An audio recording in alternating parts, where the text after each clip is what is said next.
Today I'm going to show you how to do the two-hand kettlebell swing. I use this exercise with my clients to show them how to use their hips for power and force production. The swing is an aggressive movement which uses a lot of muscles on the back side of the body, important for sports performance and an athletic life. Start out with 2 feet just behind the bell. Spread your feet out just outside your shoulders with your toes pointing forward.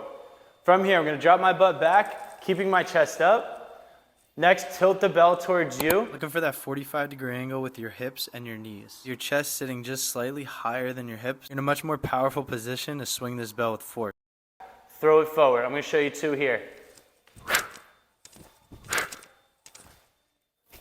2 things I like to tell my clients. You're swinging with your hips, not your arms, and move that bell, be aggressive. Couple of takeaways here. A lot of time I see people using really light bells to jack their heart rate up. In my opinion, there's a lot safer ways to get your conditioning in and get your cardio done than using a kettlebell swing.